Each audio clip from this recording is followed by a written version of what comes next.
emission sa presyo ng kuryente sa merkado.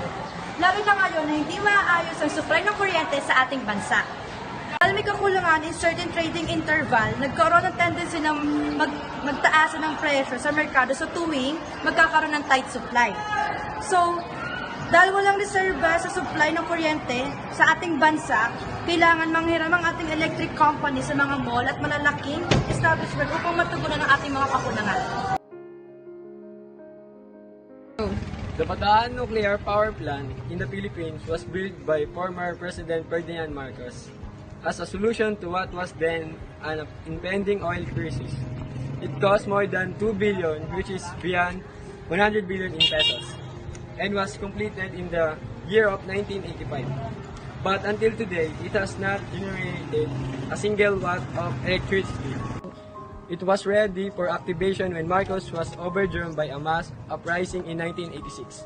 Not long after, a nuclear disaster at Chernobyl prompted the president after him, Cory Aquino, to close the plant.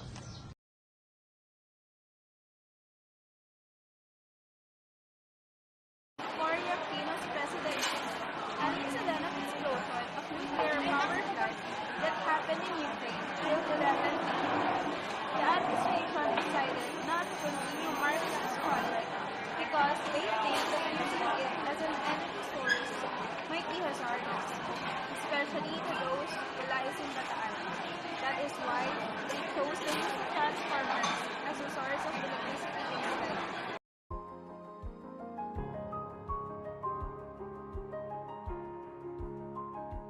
Ininspeksyon ng mga senador at ng Department of Energy ang Bataan Nuclear Power Plant na pinag-aaralang buhayin. 4 na dekada man daw na nakatenga, pwede pa rin daw itong mapagana. Bukas naman ang ilang senador na pag-aralan ang posibilidad na magamit pa ang planta bilang alternatibong mapagkukunan ng kuryente. Pero may ilang nangangamba. May report si Rida Reyes. Para patunayang pwede pang mapakinabangan ng Bataan Nuclear Power Plant, sinamahan ng Department of Energy ang ilang senador at kawani ng media sa loob ng planta kanina. 1976 nang matapos ang BNPP pero ni minsan ay hindi ito naging fully operational. Bukod kasi sa sinasabing nakitang mga depekto, napag-alaman din ng ilang geologist na 1 kilometro lang ang layo nito mula sa isang fault line. Kulang-kulang 2 bilyong dolyar ang ginastos para maipatayo ang BNPP. Pero bukod sa aligasyon ng katiwalian sa pagpapatayo nito at natsyempo sa meltdown noon ng Chernobyl nuclear power plant sa Russia, 4 na dekada na itong nakatenga.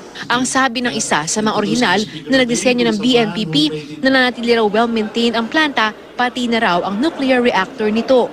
Ilang senador din nakasama sa pagbisita ang bukas na pag-aralan ang posibilidad na magamit ang BNPP bilang alternatibong mapagkukunan ng kuryente. Pero iba ang pananaw ni Committee on Energy Chair Senator Sherwin Gatchalian. We need at least $1 billion. No? It can go as high as $4 to $5 billion. Kung ganun ka amount, mas maganda magpatayo na lang tayo ng bago na walang kontrobersiya. According to Senator Joseph Victor Ejercito, the government should seriously consider reviving the Bataan Nuclear Power Plant. This is due to the fact that it could provide cheaper electricity to consumers. Based on the current average power generation rate in the country, Ejercito noted that consumers are charged 3 to 5 pesos per kilowatt hour. But with the use of nuclear power plant, it would cost a mere 1 peso and 80 centavo to 2 peso and 50 centavo per kilowatt hour.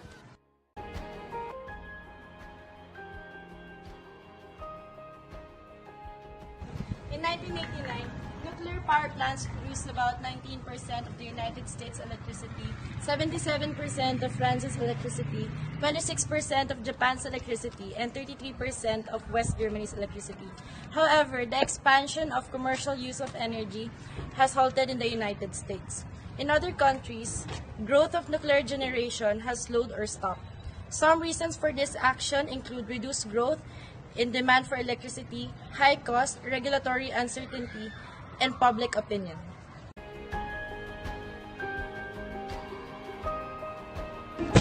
The first advantage is that operating BNPP will save foreign exchange recognized as our scarcest resource. There is an $80 million or more than 4 billion pesos savings every 18 months with nuclear energy. So with nuclear, there will be huge savings in forex. Such savings can be used for important things like needed infrastructure that will benefit our people and our country. Second advantage is that BNPP will result in cheap electricity. Consumers are charged 5 pesos per kilowatt hour, but with the nuclear power, electricity would only cost 1 peso and 80 centavos to 2 pesos and 50 centavos per kilowatt hour. This will make us more attractive to a foreign investor. We will be less bypass an investment manufacturing destination. Our costly electricity costs us dearly in terms of economic opportunity. Third advantage is that nuclear energy is a good for the environment. It emits nothing, it means less CO2 in pollution everywhere. We are not burning anything in the chemical sense. There is no fire, no smoke, no ash as we know it. There is only heat produced by the invisible fission reaction. The core of BNPP contains about 60 tons of nuclear fuel. A third of this is replaced every 18 months. 20 tons new goes in the end, 20 tons old go out. This waste is mostly fertile material. It can be bred into new fuel in Gen 4 reactors. The last advantage of reviving the Bataan nuclear power plant is it is strategically more secure because the physical volume of fuel needed every 18 months is so small. Not like in order to keep a coal plant running, an uninterrupted string of about 3 ships per month needs to deliver coal. And any interruption or delay will result in brownouts.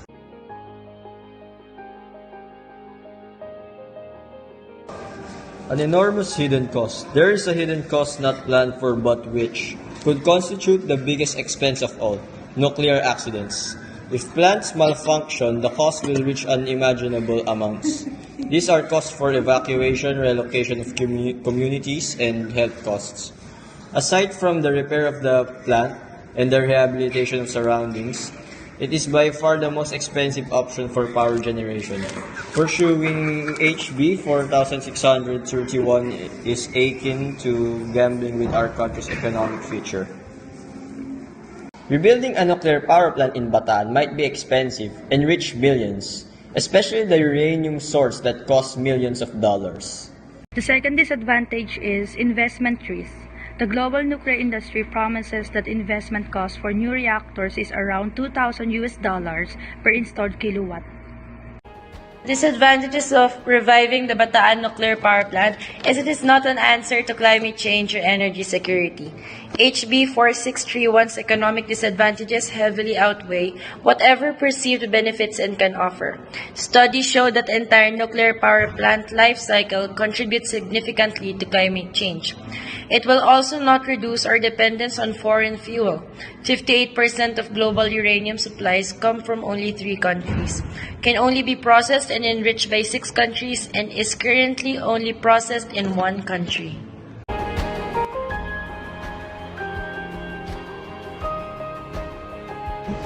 We are here to interview the head of the CCF about the nuclear power plant and what is his perspectives and his opinions about it. Good day, sir. I have a question about the Bataan nuclear power plant. Do you know anything about it? That's my first question. First, yes, no, I have an idea about the nuclear power plant. Okay. Do you know anything about it? Like, how was it? When was it established? When was it built? Honestly speaking, I don't have any idea when it established. Never mind those. But this is my last question. Do you agree in rebuilding this kind of project by the government? Actually, if I am not mistaken, last January or February, during the field trip of grade 12, I am really enlightened about the nuclear power plant. I have been there with the grade 12, and tell you honestly, at first I am not in favor with reopening, but during that day, what I heard is it is really good, no, and beneficial to all Filipinos. That's why I am really in favor with the reopening of the nuclear power plant. Okay, thank you, sir. Thank you for this wonderful answer. Thank you. We are here to interview Ms. Pabalan about the project of nuclear power plant in Bataan. Good day, Ms. Pabalan. Do you know anything about nuclear power plant? Yes. It was, I think, if I'm not mistaken, during 1986, it was,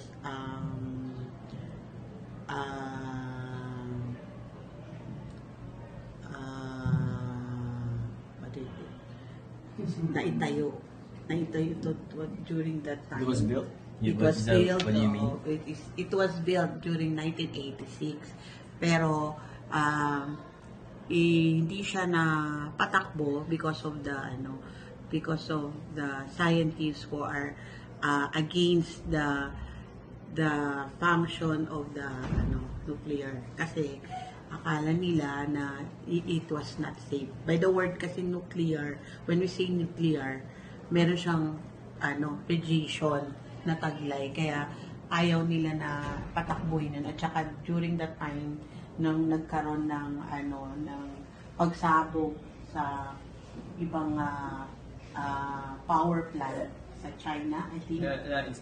Especially in Ukraine, it was April 26, 1986, during the Chernobyl disaster. Yun. Nung nagkaroon ng ganun, akala nila hindi magiging safe. Pero actually, base sa mga volcanologists and seismologists, na yung pagkakabuild ng nuclear power plant, safe naman daw siya. Yeah. Actually, kasi dahil malalim yung pagkakabuild ng nuclear power plant dito sa Philippines. Actually, uranium is non-radioactive, so it doesn't have any sense of... Pero kasi, kulang ang kaalaman ng mga Pilipino sa pag sinabi nating nuclear power plant. Kulang pa ang kaalaman nila sa ganun. Kaya, dahil because also of the political issues na tinututulan nila yung pagtayo nito. Yun nga. Dahil sa kakulangan ng kaalaman, influence ng mga politicians na hindi magandang pag tinayo yung nuclear power plant. Thank you for this answer. And next question is, do you agree in rebuilding this project? Yes, I do agree. Kasi malaki ang may contribute nito sa ating economy.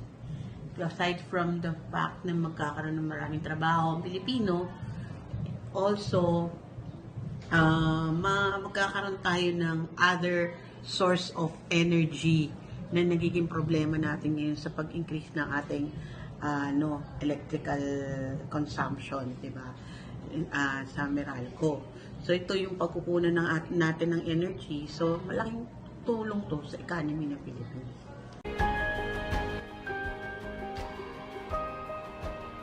Yes. Yes. Yes. I'm in favor of the reopening of the Bataan nuclear power plant because it will provide a sustainable energy source, a clean and green energy source, and a stable supply of electricity. And if it will be successful, we may create more plants all over the country so that it will benefit every single family in the Philippines. I do agree in reviving the Bataan nuclear power plant because it can help us Filipinos in terms of electricity use and bills. I am aware of disadvantages it can have, but I do believe that with proper plan and wise decisions, reviving the Bataan nuclear power plant will be safe and successful.